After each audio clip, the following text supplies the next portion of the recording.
Como todos los años, cuando llega esta solemnidad de Santa Úrsula, patrona del convento, bajo cuya protección se decidió colocar este lugar sagrado, como todos los años cuando llega esta fecha, como decía, siempre prefiero obviar la vida de Santa Úrsula porque aquí las religiosas se la conocen sin ninguna duda mejor que yo, son más devotas a ella que yo y en todo sobresalen. Así que pensando sobre qué podría hablar hoy, se me ha ocurrido un tema que seguro que a ellas les interesa, porque es un convento, lo digo con sinceridad, que vive mucho la misa. No hablo tampoco en conjunto, una a una. Las religiosas verdaderamente viven la celebración de la misa. Es una celebración en la que profundizan año tras año cada vez más. Lo mismo podría decir de un buen número de laicos que están aquí y que los conozco bien. Su amor, la reverencia que tienen por la misa no es menor que la de Moisés al acercarse a la zarza ardiente. Así que por este amor por ambos lados, el del pueblo fiel y el de las vírgenes consagradas aquí, en la clausura, he dicho, voy a dar unas pinceladas de un libro muy bonito que se titula La Cena del Cordero, de Scott Hahn, que es un libro que desde que salió todo el mundo dijo, qué bonito, y enseguida pues se ha extendido. El autor hace una serie de paralelismos entre el libro del Apocalipsis y la misa. Y es verdad que yo mismo, tantas veces como he celebrado la misa y tantas veces como he leído el Apocalipsis, no había reparado en ello. Para empezar, el autor dice, la Santa Misa es verdaderamente apocalipsis, que significa revelación.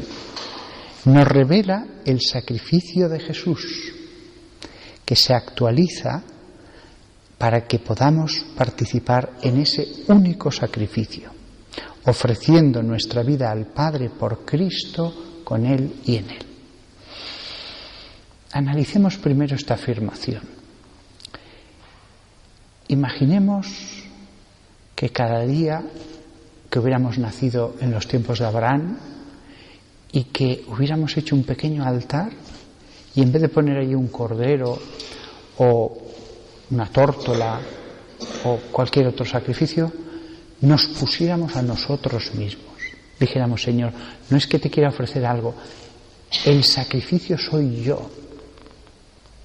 Yo. En esa mentalidad de esa época, aunque pensáramos eso, lo normal hubiera sido que hubiéramos puesto algo sobre ese montón de piedras, sobre la que pondríamos leña y sobre la que quemaríamos lo que íbamos a sacrificar, que hubiéramos puesto algo en símbolo, como símbolo de nosotros mismos. Pues eso que hubiéramos hecho hace 2000 años, lo hacemos de un modo tan esplendoroso aquí, sobre este altar bellísimo y con todas las cosas tan bonitas que hay sobre este altar. Hemos de entender este significado que puede tener la misa para nosotros, y entonces cada día la misa será un volver a renovar la inmolación que hizo cada religiosa de su vida al entrar por la puerta del convento.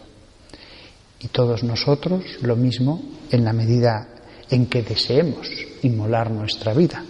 Habrá quien vendrá a la misa solo para pedirle algo. Tengo a este hijo enfermo, voy a pedir por él. Tengo este problema, voy a pedir por él.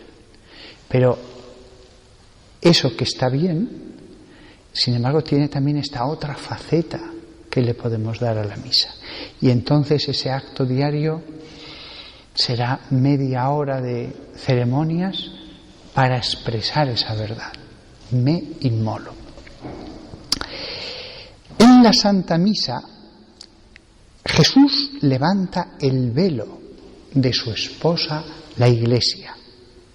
Hemos dicho antes que Apocalipsis significa revelación, quitar el velo. En la Santa Misa Jesús levanta el velo de su esposa, la Iglesia, que es lo que se hacía en las bodas. Llegaba la esposa velada y el novio hacía la revelación, el Apocalipsis, levantar el velo para ver su rostro, el de su amada bellísima, a la que tanto amaba. Le quita el velo y nos invita al banquete de bodas, para luego unirse con nosotros en amor para siempre. Por lo tanto, otro modo de entender la misa es, la Santa Misa es la boda del Cordero, la boda de Jesús con su Iglesia, la boda de Jesús con cada una de las religiosas que están aquí en este convento. Cada una de ellas puede venir a la misa pensando, voy a mi boda, voy a renovar aquella boda de cuando yo vine al convento. Es cierto que la boda fue una, pero es un hecho tan grandioso que Dios nos permite aquí renovarlo cada día, renovar el mismo acto que sigue durando. El libro del Apocalipsis es verdad que tiene muchos elementos de lo que hay en la misa. Primero, y esto es una cosa muy de pasada, el domingo como día de adoración. En Apocalipsis 1, versículo 10, dice: estaba yo en el Espíritu en el día del Señor, y oí detrás de mí una gran voz. Es decir, por este texto sabemos que los primeros cristianos celebraban el domingo, el día del Señor, que sin ninguna duda por todos los textos de la época sabemos que era el domingo, porque habían pasado a la nueva alianza. Lo primero de todo, la misa como día del Señor. Y todas las misas diarias son un eco de ese día del Señor que fue el día de su resurrección y que forma también una unidad con la pasión y muerte de Jesús. Pero en ese versículo además se dice: estaba yo en espíritu en el día del Señor y oí detrás de mí una gran voz que decía: escribe en un libro lo que ves y envíalo a las 7 iglesias, a Éfeso, Esmirna, Pérgamo, Tiatira, etc. Es decir, la voz habla y le dice: escribe. Y eso se hace verdad en la misa. Es como si hubiéramos recibido el libro escrito por esa voz del Espíritu y aquí lo leyéramos. Imaginaos que nos congregamos todos en el año 50 en una pequeña ciudad como por ejemplo pues la Odisea, y nos reunimos, que dijera el pastor de esa pequeña comunidad: ¿por qué nos hemos reunido? Porque nos ha llegado una carta que viene de Dios, una carta de Dios, la voz de Dios que habla y que nos va a decir algo a todos nosotros. Pues eso es la lectura que hacemos en la misa. Eso es no otra cosa, lo que hacemos en la liturgia de la palabra. Pero no solo es liturgia de la palabra. En Apocalipsis capítulo 8, versículo 3, encontramos este versículo: otro ángel vino entonces y se paró delante del altar. Nos habla del cielo en el que hay un altar. Y dice: con un incensario de oro. Y se le dio mucho incienso para añadirlo a las oraciones de todos los santos sobre el altar de oro que estaba delante del trono. Y dice el siguiente versículo: y de la mano del ángel subió a la presencia de Dios el humo del incienso con las oraciones de los santos. Esto que él vio que ocurría en los cielos, ocurre aquí en la misa. Tenemos incienso material que sube desde el altar a los cielos. Y por eso me gusta que una vez que hemos incensado el altar, se ha colocado el incensario aquí, justo a los pies del altar, delante de él, porque es como un símbolo de las oraciones de todos nosotros elevándose hacia el cielo, hasta el trono de Dios. Es verdad que el humo material del incienso solo llega hasta el techo, este techo tan alto, pero que muchas veces yo lo veo desde la sede como se llena de incienso en lo alto, precioso cuando entra el sol por esos ventanales. Materialmente ocurre eso, pero espiritualmente el incienso sube hasta el trono de Dios. Fijaos cómo de nuevo vamos cumpliendo estas partes del Apocalipsis. Después, los presbíteros, que en presbíteros en griego se dice, es la palabra para decir anciano.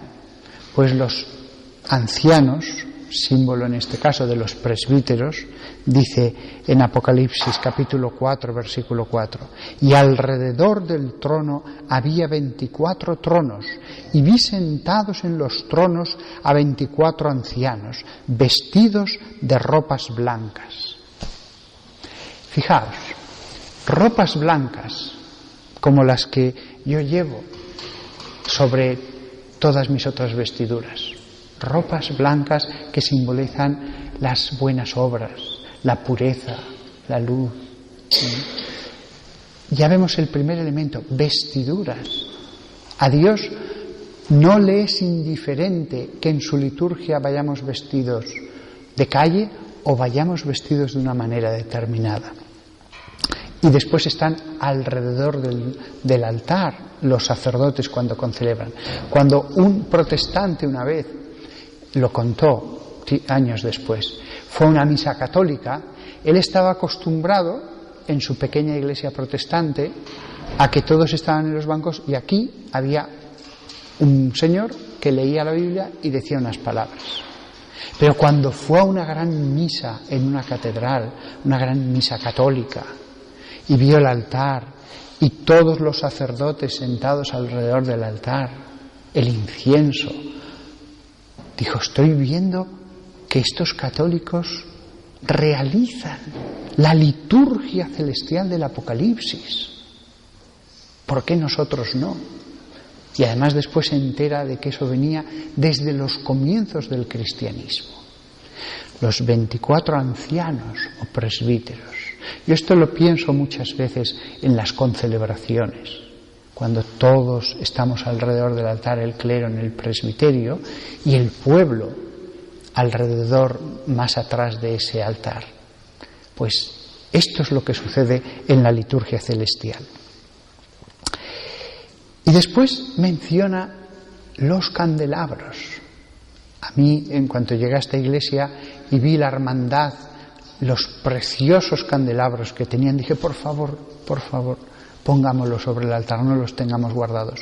Porque en Apocalipsis capítulo 1, versículo 13 se decía: y en medio de los 7 candelabros vi a uno semejante al Hijo del Hombre. Fijaos, los 7 candelabros del Apocalipsis los tenemos aquí. El séptimo en este caso es la cruz de Cristo, que da más luz incluso que los otros candelabros. Voy a detener aquí esta explicación del Apocalipsis porque es un tema que da para por lo menos 1 o 2 sermones más.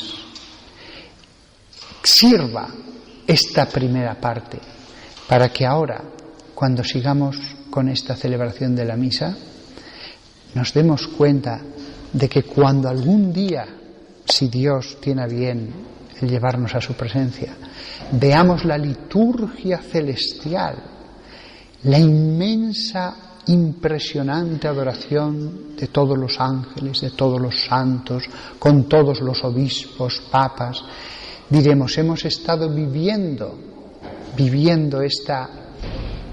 este misterio en la Iglesia cada domingo o cada día. Es verdad que ahora ya por fin vemos la realidad aquí sin velos, pero la realidad con velos la teníamos en cada misa. El mismo objeto de adoración que tendremos en el cielo, el Cordero sin mancha, lo vamos a tener aquí sobre el altar. La diferencia está que no vemos a los ángeles, a los santos, que solamente vemos esa profundidad con velos, pero la realidad es la misma. De hecho, dado que os lo he dicho, el Cordero va a estar sobre el altar, no es que haya una liturgia allá arriba en el cielo y después aquí hagamos una imitación, no. Con la misa nos insertamos ante el trono del Cordero. Con la misa somos llevados al trono del Cordero para poder hacer aquí sobre la tierra lo que haríamos si estuviéramos en el cielo.